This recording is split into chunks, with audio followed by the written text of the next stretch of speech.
नमस्कार. मराठी होममेकरमध्ये मी अक्षता. पुन्हा एकदा आपणा सर्वांचं खूप मनापासून स्वागत करते. आपल्या वयाच्या 40शी जवळ येता येता वयवाढीच्या खुणा ज्या असतात त्या आपल्याला प्रकर्षाने जाणवतात. आपल्या आयुष्याच्या प्रत्येक टप्प्यावर आपल्याला असं वाटतं की आपण सुंदर दिसावं आणि यामध्ये खरं तर चुकीचं काहीच नाही. आजकाल जाहिरातीमध्ये आपण रिव्हर्स एजिंग हा वर्ड खूप वेळा ऐकतो आणि खूप सारे प्रोडक्टसुद्धा प्रमोट केले जातात. पण खरं तर हे सगळं चुकीचं आहे. रिव्हर्स एजिंग असं काहीच नसतं. हो, पण स्लो एजिंग मात्र असतं. आता स्लो एजिंग म्हणजेच काय? तर वयाच्या 40शीमध्ये सुद्धा आपण अगदी 30शीसारखे तरुण दिसू शकतो. पण त्यासाठी काही गोष्टींचं पालन करावं लागतं, ज्या गोष्टी मी सुद्धा पाळते. आणि मी असं अजिबात सांगणार नाही की 40शीमध्ये तुम्ही 20शीतला किंवा 25शीतला तरुणी दिसाल. काही गोष्टी आहेत ज्या आपण जर पाळल्या तर आपलं एजिंग नक्कीच स्लो होऊ शकतं. त्या कोणत्या गोष्टी आहेत त्याच आजच्या व्हिडिओमध्ये मी तुमच्यासोबत शेअर करणार आहे. चला तर मग जास्त वेळ न घालवता आजच्या व्हिडिओला सुरुवात करूया.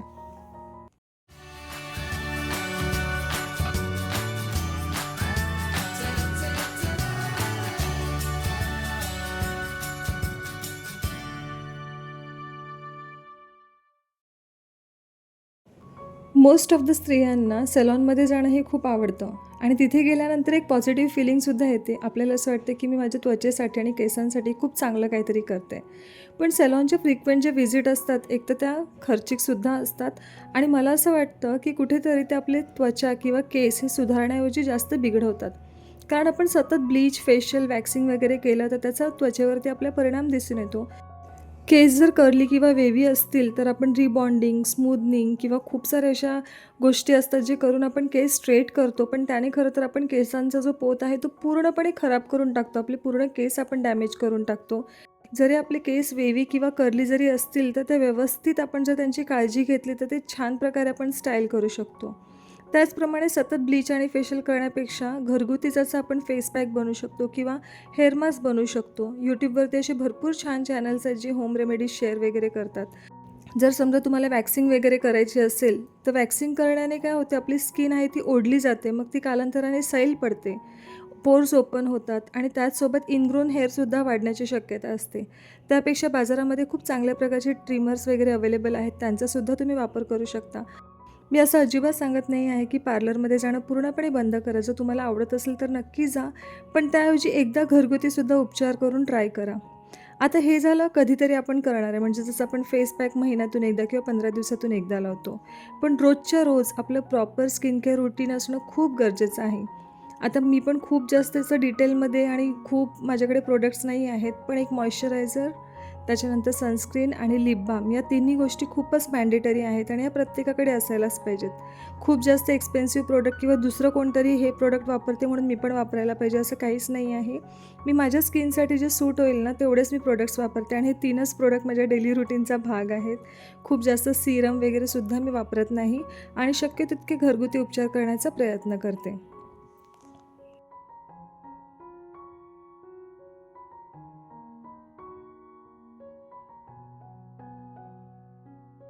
आपण चेहऱ्यावरती महागड्या क्रीम वगैरे लावतो तरी कधी-कधी आपल्याला असं वाटतं की त्या क्रीमचा आपल्याला काहीच फरक पडत नाही.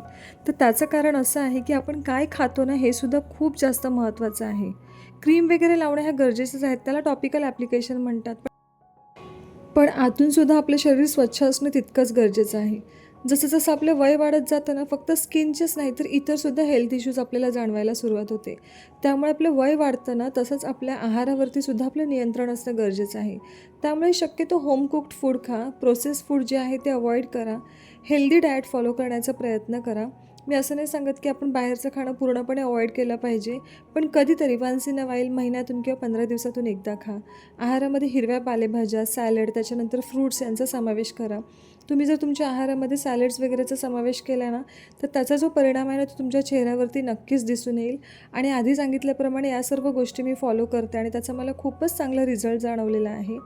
आता मागे मी माझे जेव्हा व्लॉग्स वगैरे तुमच्यासोबत रुटीन शेअर करायचे आणि मी तुम्हाला नेहमी सांगायची की मला चहा जो आहे तो सकाळचा सोडवत नाही, कारण त्यानंतर माझं डोकं दुखतं. पण नंतर मी हळूहळू काय केलं ना, ब्लॅक कॉफी प्यायला सुरुवात केली आणि मग चहाची जी सवय आहे ती पूर्णपणे सुटून गेलेली आहे.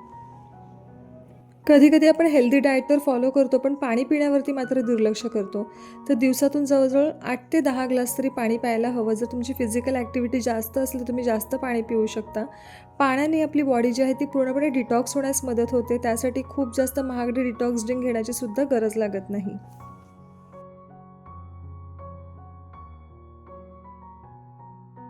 आपल्या महिलांना असं वाटतं की घरातली सर्व कामं बसून वाकून केल्यानंतर आपली फिजिकल एक्सरसाइज होते आणि आपलं वजन मेंटेन राहण्यास मदत होते. पण खरं तर तसं नाही आहे.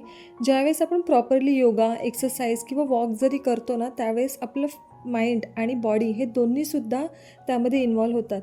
ज्यावेळेस आपण घरातली कामं करतो ना, तुम्ही कधी विचार केला आहे आपण फक्त फिजिकली ॲक्टिव्ह असतो, मेंटली आपल्या डोक्यामध्ये हेच असतं की आता हे काम झाल्यानंतर मी पुढचं काम करेल किंवा कधी-कधी स्ट्रेस असतो, त्यामुळे आपलं जे माइंड आहे ते त्याच्यामध्ये पार्टिसिपेट करत नाही आणि त्यामुळे कुठेतरी स्ट्रेस लेवल जी आहे ती वाढते आणि एकदा जर आपल्या शरीराची स्ट्रेस लेवल वाढली तर नक्कीच वजन आपलं कमी होणार नाही. त्यासाठी दिवसातून जवळजवळ अर्धा तास तरी ना फिजिकल एक्सरसाइज म्हणजे प्रॉपर एक्सरसाइज ज्यामध्ये तुम्ही वॉक, जॉगिंग किंवा योगा असं काहीतरी तुम्ही करू शकता किंवा अगदी जर तुम्हाला डान्स वगैरे जर आवडत असेल तर तुम्ही झुंबा किंवा एरोबिक्ससुद्धा करू शकता.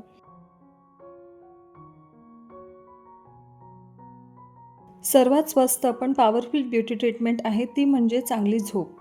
आपण कितीही एक्सपेन्सिव्ह क्रीम, फेशियल्स किंवा स्किन केअर प्रोडक्ट्स वापरले, पण झोप पूर्ण होत नसेल तर चेहरा डल दिसतो, डार्क सर्कल्स येतात आणि मूडसुद्धा इरिटेटेड राहतो.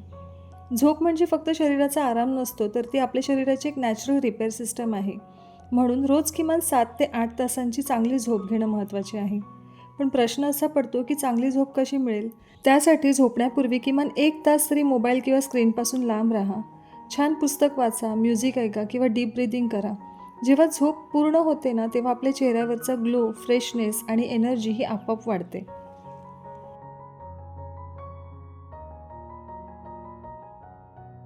आपण अनेकदा बाहेरून सुंदर दिसण्यासाठी खूप प्रयत्न करतो, पण खरं सौंदर्य हे आतून येतं. कारण आपण कितीही सुंदर तयार झालो आणि जर मनात स्ट्रेस असेल, टेन्शन असेल किंवा सतत नकारात्मक विचार असतील, तर चेहऱ्यावरती ते लगेच दिसायला लागतात. आपल्या रिस्पॉन्सिबिलिटीज काही कमी होणार नाही, पण इतरांसोबत स्वतःचीही काळजी घेणं तितकंच महत्त्वाचं आहे. म्हणून रोज स्वतःसाठी वेळ काढा. ज्या गोष्टी तुम्हाला करायला आवडतात त्या करा. तुमचा स्ट्रेस मॅनेज करायला आणि पॉझिटिव्ह माइंडसेट ठेवायला शिका. हे सगळं आपलं मन शांत करतं आणि जेव्हा आपलं मन शांत असतं, तेव्हा त्याचा ग्लो आपल्या चेहऱ्यावरती नॅचरली दिसतो. तर मैत्रिणींनो, 40शी नंतरही तरुण, फ्रेश आणि एनर्जेटिक दिसणं हे काही इम्पॉसिबल नाही. त्यासाठी एक्सपेन्सिव्ह ट्रीटमेंट्स, पार्लर सेशन्स किंवा खूप महाग प्रोडक्टची सुद्धा गरज नाही. गरज आहे ती फक्त छोट्या चांगल्या सवयींची, स्वतःसाठी थोडा वेळ काढण्याची आणि स्वतःवर प्रेम करण्याची. लक्षात ठेवा, एजिंग थांबवता येत नाही, पण ग्रेसफुली एज मात्र नक्कीच करता येतं. खरं सौंदर्य हे परफेक्ट दिसण्यात नाही, तर कॉन्फिडेंट, हेल्दी आणि हॅप्पी असण्यात आहे. म्हणून स्वतःची काळजी घ्या, स्वतःला प्रायोरिटी द्या, कारण तुम्ही त्यासाठी पात्र आहात. व्हिडिओ जर थोडा जरी युजफुल आणि रिलेटेबल वाटला असेल तर प्लीज चॅनलला सबस्क्राईब करा. लवकरच भेटू एका नवीन व्हिडिओमध्ये. तोपर्यंत आपली काळजी घ्या. बाय.